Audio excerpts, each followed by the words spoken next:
Hi friends, வணக்கம். நான் உங்கள் சம்பத் பேசுகிறேன் from Sivakam spoken English YouTube channel. இன்னைக்கு நான் உங்களுக்கு ப்ரிப்போசிஷன் பற்றி சொல்லி தரப்போகிறேன். ப்ரிப்போசிஷன் இந்த அட்வான்ஸ் ஸ்போக்கன் இங்கிலீஷ் லெவல் 2ல் ரொம்ப முக்கியமானது. ஏன் அப்படின்னு கேட்டிங்கன்னா, ப்ரிப்போசிஷன் தான் ஒரு சென்டென்ஸை ஃப்ரேம் பண்ணுறதுக்கு, அதை முழுமையான மீனிங்கை உருவாக்குறதுக்கான ஒரு இம்பார்ட்டண்ட்டான வார்த்தையாக இருக்குது. ஸோ அப்போது ஒரு சப்ஜெக்ட்டு நம்ம யாரை பற்றி பேசுகிறோமோ அந்த சப்ஜெக்டை சென்டென்ஸோட மற்ற பார்ட்டில் கனெக்ட் பண்ணக்கூடியதாக யூஸ் ஆகுறது தான் ப்ரிப்போசிஷன். ப்ரிப்போசிஷன் நிறைய இருக்கு. நம்ம இந்த அட்வான்ஸ் ஸ்போக்கன் இங்கிலீஷ்ல L2 லெவல்ல ஃபர்ஸ்ட் பார்த்துட்டு என்னன்னா அலாங், ரெண்டு அக்ராஸ், மூணு த்ரோ, த்ரூ, நாலு ஓவர் அப்படின்ற 4 ப்ரிப்போசிஷன் பார்த்தோம். இந்த 4 ப்ரிப்போசிஷன் எதுக்கு யூஸ் ஆகுது அப்படின்னா, ஒரு பொருளோட மூவ்மெண்ட் ஒரு இடத்துல இருந்து இன்னொரு இடத்துக்கு ஒரு பொருள் மூவ் ஆகுது அப்படின்னா, இந்த மூவ்மெண்ட்டை பத்தி பேசுறதுக்கு யூஸ் ஆகுறது தான் இந்த 4 ப்ரிப்போசிஷனும். அலாங், அக்ராஸ், த்ரோ, ஓவர் என்ற 4 ப்ரிப்போசிஷன். சரிங்களா? அப்போ ப்ரிப்போசிஷன் எதுக்கு யூஸ் ஆகுது? ஒரு சப்ஜெக்டை சென்டென்ஸோட மற்ற 4 பகுதியிலையும் மற்ற ரிமைனிங் பார்ட்டோட கனெக்ட் பண்ணுறதுக்கும், கனெக்ட் பண்ணி முழுமையான மீனிங்கை தர்றதுக்கும் ப்ரிப்போசிஷன்ஸ் யூஸ் ஆகுது. சரிங்களா? அப்போ இந்த L2 லெவலில் நம்ம என்ன பற்றி ஃபோக்கஸ் பண்ண போறோம்னா, நம்ம தெரிஞ்சிக்க வேண்டியதுலாம் என்னென்ன, ரொம்ப இம்பார்ட்டண்ட்டாக தெரிஞ்சிக்க வேண்டியது என்னென்ன, அதை வச்சு நம்ம இன்னும் அட்வான்ஸாக நம்ம எப்படி பேசுறது எழுதுறது அப்படின்னு தெரிஞ்சுக்கணும். சரிங்களா? ஓகே, அதனால தான் இந்த L2 லெவலில் ஒரு 45 டே கிளாஸில் ரொம்ப முக்கியமானதெல்லாம் மற்ற அந்த ஒரு இங்கிலீஷ் கிராமரில் என்னென்னலாம் நமக்கு தேவை அப்படின்றத மட்டும் வச்சு நான் சொல்லிட்டு வரேன். சரிங்களா?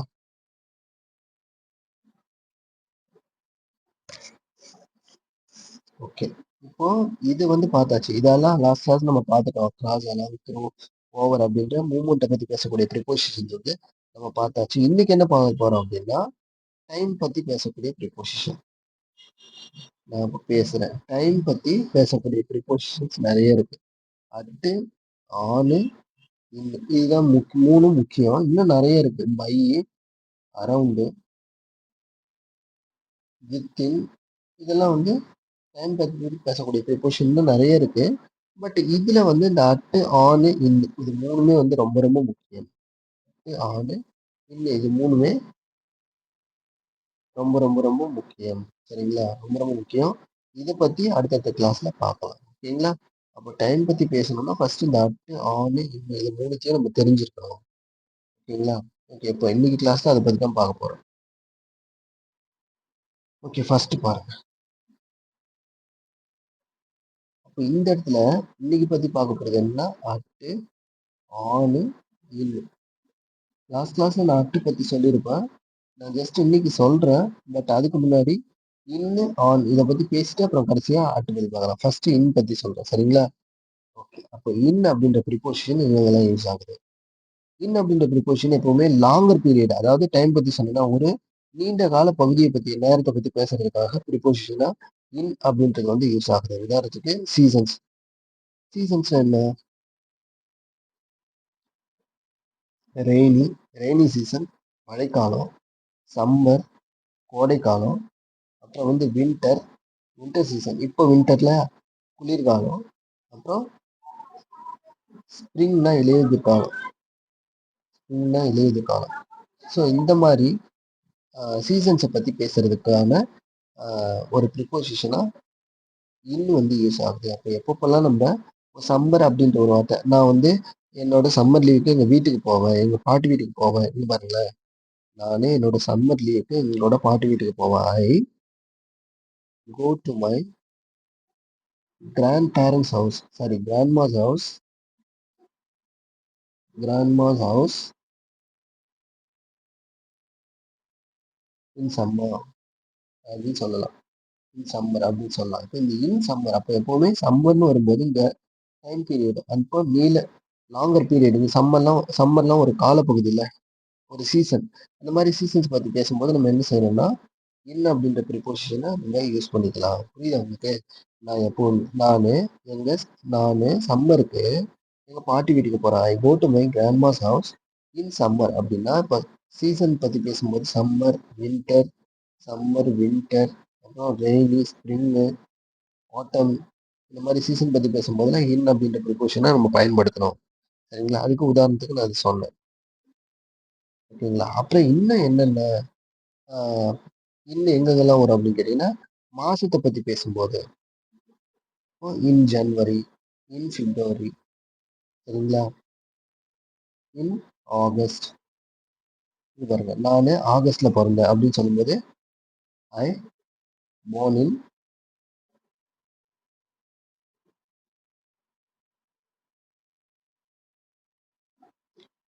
I was born in August. August மந்த்லாம் வேணாங்க. ஏன்னா ஆகஸ்ட்னாலே மாசம் தான். அப்புறம் என்ன ஆகஸ்ட் மந்த், அதெல்லாம் எடுத்துருங்க. சரிங்களா? அப்போ I was born in August. நீ எப்படா பிறந்த அப்படின்னு கேட்கும்போது I was born in August. அப்போ இந்த இடத்துல மாசம் வருதா, மாசத்தை குறிக்கிறதுக்கு என்ன ப்ரிப்போஷன் வருது? இன் அப்படின்ற ப்ரிப்போஷன் வருது. ஏன் இன் வருது? மாசத்தை, வருஷத்தை, டிகேட்ஸ்னா நீண்டது ஒரு செஞ்சுரின்னு சொல்லுவோம்ல, காலப்பகுதி. அப்போ அந்த மாதிரி டிகேட்ஸ்லாம் வரும்போது நம்ம இன்னு தான் பயன்படுத்தணும். சரிங்களா? புரிஞ்சிருச்சா? அப்போ சீசன், மந்த்து, இயரு, டிகேடு இதெல்லாம் வந்து சொல்றதுக்கு நம்ம வந்து இன் அப்படின்ற ப்ரிப்போஷன் தான் பயன்படுத்துறோம். இப்போ இயர்ஸுக்கு எப்போ வரும் அப்படின்னு கேட்டிங்கன்னா, நான் தான் முன்னாடி சொன்னேன்ல, I completed my degree I completed my degree in 2019 அப்படின்னு சொல்றேன். அப்போ நான் என்னோட டிகிரி இப்போ இயர் வரும்போது என்ன ப்ரிப்போஷன் யூஸ் பண்ணோம்? இன் அப்படின்ற ப்ரிப்போஷன் தான் யூஸ் பண்ணணும். சரிங்களா? அப்போ 2000 அந்த மாதிரி இயர் வருதுன்னா அப்போ நீங்கள் என்ன சொல்லணும்? முன்னாடி இன் சேர்த்து தான் சொல்லணும். அந்த இடத்துல போயிட்டு அட்டு அப்படிலாம் சொல்லக்கூடாது. சரிங்களா?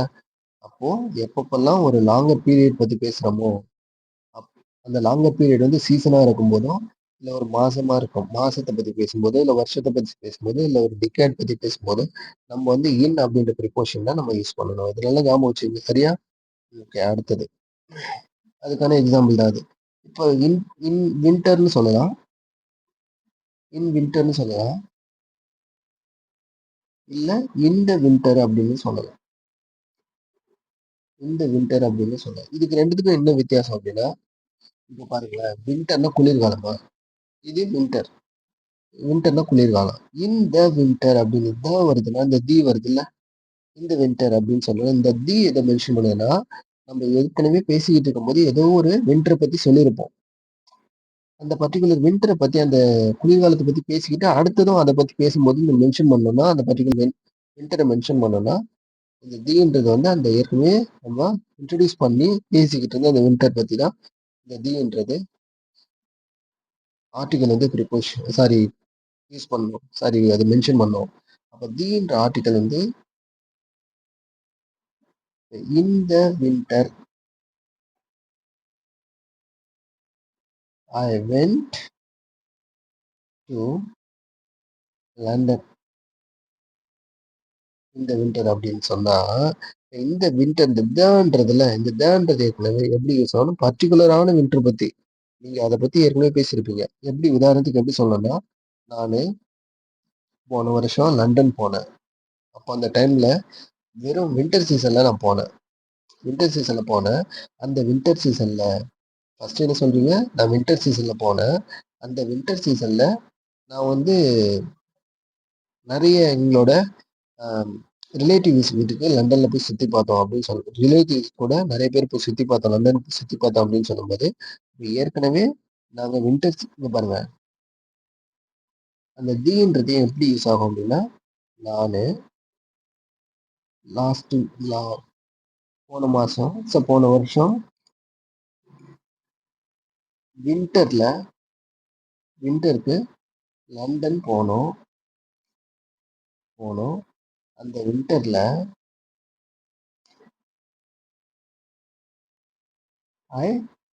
நான் எங்க சொந்தக்காரங்களை மீட் பண்ணோம். நாங்க எங்க சொந்தக்காரங்களை மீட் பண்ணோம் அப்படின்னு ஒரு சென்டென்ஸ் இருக்குன்னு வச்சுங்களேன். இங்க பாருங்க, ஃபர்ஸ்ட் சென்டென்ஸ்ல பேசும்போது வின்டர்னு முதல்ல ஒரு வார்த்தை வந்துருச்சா? ரெண்டாவது பேசும்போது அந்த வின்டர் அப்படின்க்கா. ரெண்டாவது இந்த வின்டர் அந்த வின்டர்னு சொல்லும்போது இது எதை மென்ஷன் பண்ணுது? ஏற்கனவே நீங்க இன்ட்ரடியூஸ் பண்ணி பேசுன இந்த வின்டர் தான் மென்ஷன் பண்ணுது. அப்ப எந்தெந்த இடத்துல டி வரும் அப்படின்னா, பர்டிகுலரா நம்ம குறிப்பிட்டு பேசும்போது இந்த மாதிரியான விஷயங்கள்ல தான் தி அப்படின்ற ஆர்டிகல் வந்து யூஸ் ஆகும். சரிங்களா? அப்ப தி வந்துட்டாலே ஏற்கனவே நமக்கு தெரிஞ்ச ஒரு பொருள பத்தி பேசுறாங்க அப்படின்னு அர்த்தம். சரிங்களா? ஓகே. இப்ப புரியுதா? இப்ப புரியுதா? இந்த வின்டர்னா என்ன? இன் வின்டர்னா என்ன அப்படின்னு சொல்லிட்டு? அப்போ அப்போ ரெய்னி சீசன்னு வந்துட்டாலே அங்க வந்து நம்ம இன் அப்படின்ற ப்ரிபோசிஷன் தான் நம்ம யூஸ் பண்ணணும். அத சொல்றதுக்கு தான் வரேன். சரிங்களா? ஓகே. அப்ப இது பார்த்தாச்சு. இத விட்டுருங்க.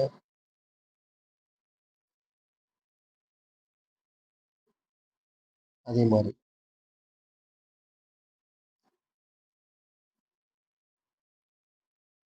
இங்க பாருங்களேன். இன் எ 5 minutes in a few minutes the exam will begin will begin அப்படின்னு ஒரு சென்டென்ஸ் வச்சுக்கோங்களேன். அப்போ இன் எ ஃபியூ மினிட்ஸ் இந்த மாதிரியான ஒரு செயலை தொடங்குறதுக்கு இங்க பாருங்க தி எக்ஸாம் வில் பிகின். இப்போ இங்க பாருங்க நீங்க இந்த இடத்துல இருக்கிறீங்க. நீங்க பேசுறீங்க. இன்னும் 5 நிமிஷத்துல எக்ஸாம் ஸ்டார்ட் ஆக போகுது. அப்போ எக்ஸாம் வந்து இந்த சென்டென்ஸ்க்கு வந்து நான் இப்ப மீனிங் சொல்றேன். எக்ஸாம் வந்து நடக்குது. எக்ஸாம் வந்து நடக்க போகுது. எவ்வளோ? 5 மினிட்ஸ்ல. 5 மினிட்ஸ்ல ஸ்டார்ட் ஆக போகுது. ஆனா, நீங்க வந்து அதுக்கு முன்னாடி 5 நிமிஷத்துக்கு பத்தி நீங்க பேசிட்டு இருக்கீங்க. இந்த இடத்துல பிரசன்ட்ல நீங்க நிக்கிறீங்க. நீங்க என்ன சொல்றீங்க? இன்னும் 5 நிமிஷத்துல எக்ஸாம் ஸ்டார்ட் ஆயிடும்னு சொல்றீங்க. அப்போ ஒரு செயல் ஆரம்பிக்கிறதுக்கு முன்னாடியே ஒரு குறிப்பிட்ட கால நேரத்துக்கு இடைவெளிக்கு முன்னாடி நீங்க பத்தி பேசும்போது, இந்த டைம் மென்ஷன் பண்ணி பேசும்போது, in few minutes in a few minutes அப்படின்ற வார்த்தை யூஸ் ஆகும். புரியுதா? எப்படின்னா, எக்ஸாம் ஆரம்பிக்க போது, ஆரம்பிக்கிறதுக்கு முன்னாடியே ஒரு 5 நிமிஷத்துக்கு முன்னாடியே நீங்க அத பத்தி பேசுறீங்க. ஸோ அந்த மாரி சிச்சுவேஷன்லலாம் இன் எ ஃபியூ மினிட்ஸ் அப்படின்ற சென்டென்ஸ் வந்து யூஸ் ஆகும். இப்ப பாருங்களேன்.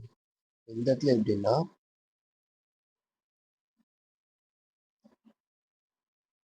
இப்போ ஆ இப்போ இந்த ஃப்ளைட் வரப்போகுது. Flight will arrive from US. Madras ஏர்போர்ட்ல நீங்க சென்னை ஏர்போர்ட்ல இருக்கீங்க. அப்ப அவங்க அனௌன்ஸ் பண்றாங்க. In a few minutes in a few மினிட்ஸ்னா இன்னும் கொஞ்ச நேரத்திலேயே இன்னும் கொஞ்ச நேரத்திலேயே ஃப்ளைட் வந்து யுஎஸ்லேருந்து வர ஃப்ளைட் வந்து அரைவ் ஆக போகுது அப்படின்னு சொல்றாங்க. ஆனா ஃப்ளைட் வரப்போகுது. ஆனா அத பத்தின செய்திய வந்து முன்னாடி ஒரு 5 கொஞ்சம் சில ஃபியூ மினிட்ஸ்னா ஃபியூனா சிலன்னு அர்த்தம். கொஞ்சம்னு அர்த்தம். கொஞ்ச நேரத்துக்கு முன்னாடியே அத சொல்றாங்கல்ல. ஸோ அப்போ ஒரு செயல் நடக்க இருக்கு. அதுக்கு முன்னாடியே ஒரு குறிப்பிட்ட டைம் பீரியடுக்கு முன்னாடி அத பத்தி பேசுறாங்க அப்படின்னா, அந்த இடத்துல இந்த மாரியான இன் எ ஃபியூ மினிட்ஸ் அப்படின்ற சென்டென்ஸ் யூஸ் ஆகும். சரிங்களா? இதையே நம்ம வந்து வேற மாரி சொல்லணும்னா, நம்ம எப்பவுமே சொல்றது வித்தின் 5 மினிட்ஸ் அப்படின்றது மீனிங் தான் இது. இன்னும் 5 நிமிஷத்துக்குள்ள within 5 minutes the flight will arrive. The flight will arrive from US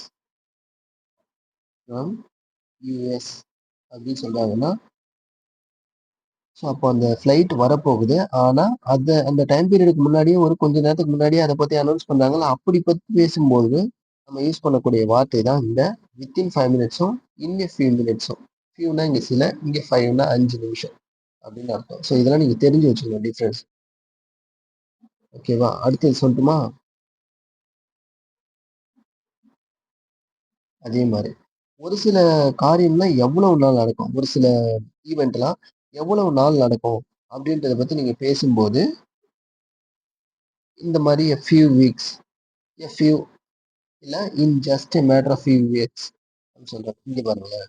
ஒரு சில காரியங்கள இத மட்டும் ஞாபகம் வச்சுக்கங்க. நான் அப்புறமா சொல்றேன். சில காரியங்கள் வந்து ஒரு சில வேலைகள்ல எவ்வளவு காலம் நடக்கும் அப்படின்னு சொல்லும்போது, நீங்க இன் அப்படின்ற ப்ரிபோசிஷன் யூஸ் பண்ணலாம். சரிங்களா? ஓகே. அதுக்கு அடுத்தது. ஒரு நாள்ல நாளினுடைய பகுதிகளை பற்றி பேசும்போது, அதாவது ஒரு டே முழு நாள் எப்படி பிரிக்கிறோம்? காலை, மதியம், மாலை, இரவு அப்படின்னு பிரிக்கிறோம். சரிங்களா? அப்போ ஒரு நாளினுடைய பகுதிகள் அதோட பார்ட்ட பத்தி பேசும்போது, நம்ம இன் அப்படின்ற ப்ரிபோசிஷன் நம்ம யூஸ் பண்றோம். சரிங்களா? அப்போ இன் அப்படின்ற ப்ரிபோசிஷன யூஸ் பண்றோம். அப்போ இன்னு மார்னிங்ன்னு வரும்போது, இந்த மார்னிங் சொல்லணும். அடுத்தது இந்த ஆஃப்டர்நூன் அப்படின்னு சொல்லணும். இதெல்லாம் ஒரே சென்டென்ஸ் தான். இதெல்லாம் பிரிக்கக்கூடாது. டி எல்லாம் கட் பண்ணக்கூடாது. சரிங்களா? இங்க பாருங்க. I came there in the morning சொல்றாங்க. I came there in the morning அப்படின்னா நான் அங்க வந்தேன். எப்போ வந்தேன்? இந்த மார்னிங் நான் என்ன சொன்னேன்? தீன்னு வந்துட்டாவே ஏதோ ஒரு மார்னிங்கை பத்தி பேசுறாங்க. அவங்களுக்கு தெரியும் பேசுறவங்க 2 பேருக்குள்ள இந்த தீன்னு வந்துட்டாவே அந்த தீன்ற வார்த்தைய அவங்களுக்கு தெரியும். அது அப்ப இந்த மார்னிங்னா அந்த மார்னிங் ஏற்கனவே அவங்க ஏதோ எந்த மார்னிங் பத்தியோ பேசிட்டு இருக்காங்க. ஏதோ ஒரு காலை பொழுத பத்தி பேசிட்டு இருக்காங்க. அப்படின்ற பட்சத்துல தான் இந்த மார்னிங் அப்படின்ற சென்டென்ஸ் வரும். சரிங்களா? தீன்ற சென்டென்ஸ் வரும் இந்த ஆர்டிகிள். அப்போ ஐ கேம் தேர் இந்த மார்னிங் அப்படின்னா நான் அந்த காலையில தான் நான் உங்ககிட்ட சொன்னேன்ல அந்த டைம்ல தான் அந்த காலையில தான் அங்க வந்தேன் அப்படின்னு அர்த்தம். சரிங்களா?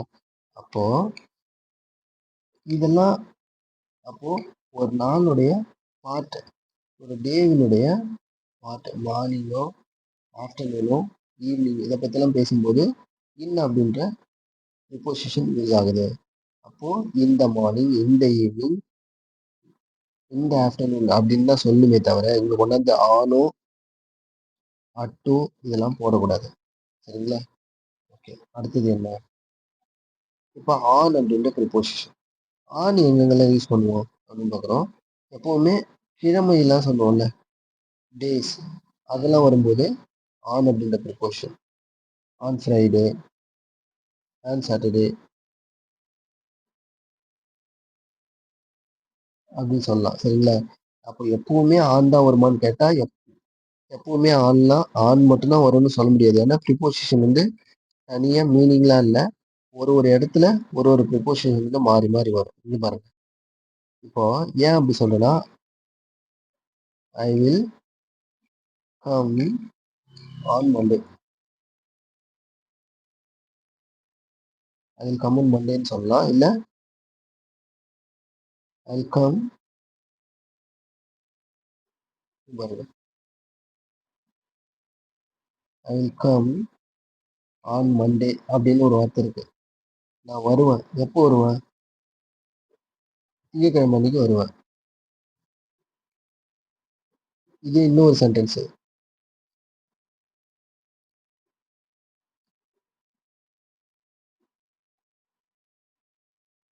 கமிங் ஃப்ரைடே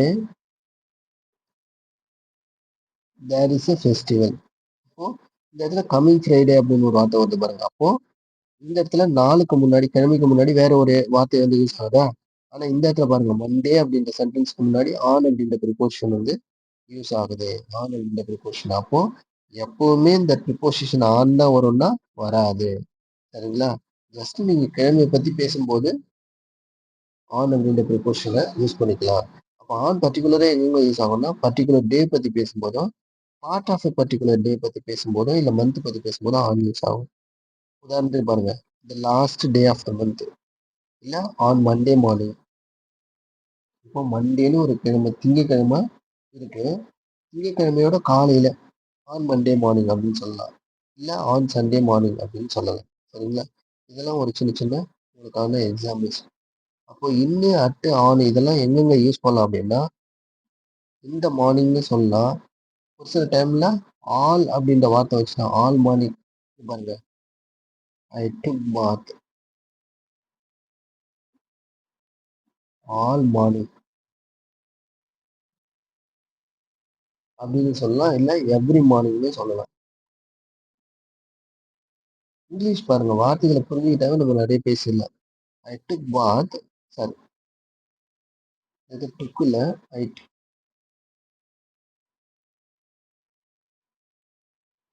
ஐ டேக் பாத் ஆல் மார்னிங் அப்படின்னு சொல்லலாம். இல்ல எவ்ரி மார்னிங்னு சொல்லலாம். எவ்ரி மார்னிங்னு சொல்லலாம். இதுக்கு மீனிங் என்ன? நான் எப்பவுமே டெய்லியும் காலையில குளிப்பேன். ஆல் மார்னிங்னா எல்லா மார்னிங்குமே, எவ்ரி மார்னிங்னாலும் எல்லா மார்னிங்குமே. ஸோ அப்போ இந்த மாதிரி ஆல், எவ்ரி, நெக்ஸ்ட், கம்மிங் இந்த மாதிரிலாம் வரும்போது ஆன்